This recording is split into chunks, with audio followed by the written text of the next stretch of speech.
Sejarah Kerajaan Cirebon masa pra-Islam. Kerajaan Cirebon adalah kerajaan Islam di Pulau Jawa yang berdiri antara abad 15 hingga abad ke-17.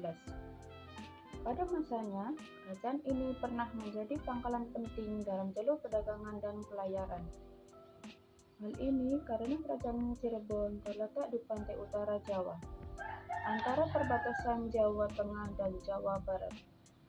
Pendiri kerajaan Cirebon adalah Raden Walang Sungsang atau Pangeran Cakrabuana, putra Prabu Siliwangi dari kerajaan Pajajaran. Pertumbuhan dan perkembangan sangat pesat dialami kerajaan ini saat diperintah oleh Syarif Hidayatullah atau Sunan Gunung Jati pada tahun 1479 hingga 1568 Masehi. Di bawah kekuasaannya, Sunan Cirebon mengalami pertumbuhan pesat di bidang agama, politik, maupun ekonomi. Setelah lebih dari 2 abad berdiri, kerajaan Cirebon runtuh pada abad ke-17. Sejarah awal kerajaan Cirebon. Sumber sejarah kerajaan Cirebon didapat dari Bapak Tanah Sunda dan Carita Purwaka Caruban Nagari. Berdasarkan 2 sumber tersebut, diketahui bahwa Cirebon pada awalnya adalah sebuah suku kecil yang dibangun oleh Ki Gedeng Tapa. Dengan dukungan pelabuhan yang ramai, wilayahnya pun berkembang menjadi kota besar di pesisir utara Jawa. Setelah Ki Gedeng Tapa wafat, cucunya yang bernama Walang Sungsang mendirikan istana Pakungwati dan membentuk pemerintahan Cirebon. Dengan demikian, orang yang dianggap sebagai pendiri Kesultanan Cirebon adalah Walang Sungsang atau Pangeran Cakrabuana. Usai menunaikan ibadah haji, ia dikenal sebagai Haji Abdullah Iman dan tampil sebagai Raja Cirebon pertama yang aktif menyebarkan agama Islam kepada rakyatnya. Perkembangan agama Islam dan masa keemasan Kerajaan Cirebon. Salah satu raja terkenal Kerajaan Cirebon adalah Syarif Hidayatullah atau Sunan Gunung Jati yang berkuasa antara tahun 1479 hingga 1568 Masehi. Selain memajukan kerajaan, Syarif Hidayatullah berperan besar dalam penyebaran agama Islam di Cirebon.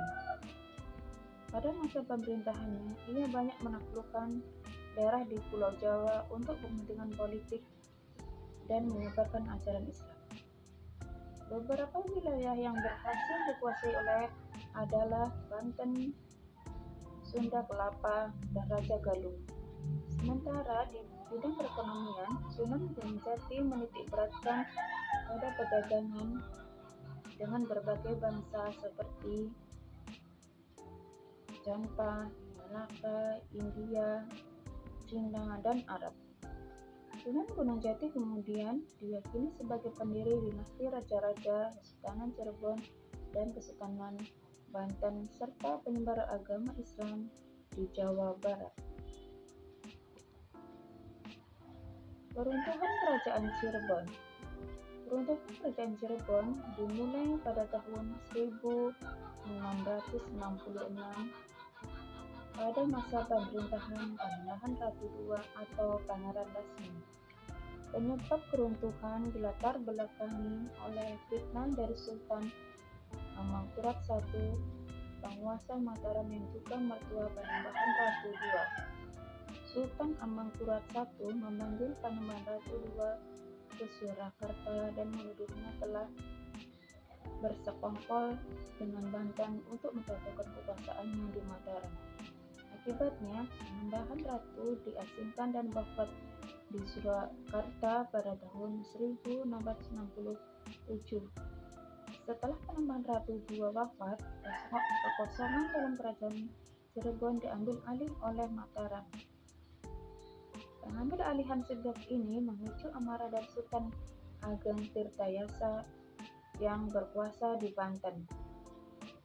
Sultan Agung Tirtayasa kemudian turun tangan untuk membebaskan putra penambahan Ratu II yang juga diasingkan oleh Mataram. Setelah itu, kerajaan Cirebon terpecah menjadi 3, yang masing-masing berkuasa dan menurunkan para sultan berikutnya.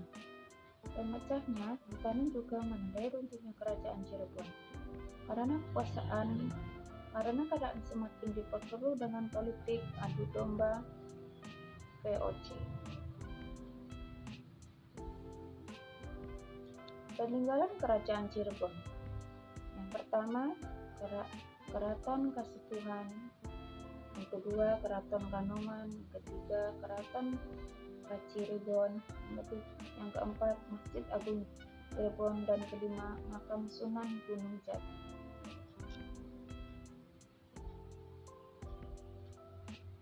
Terima kasih.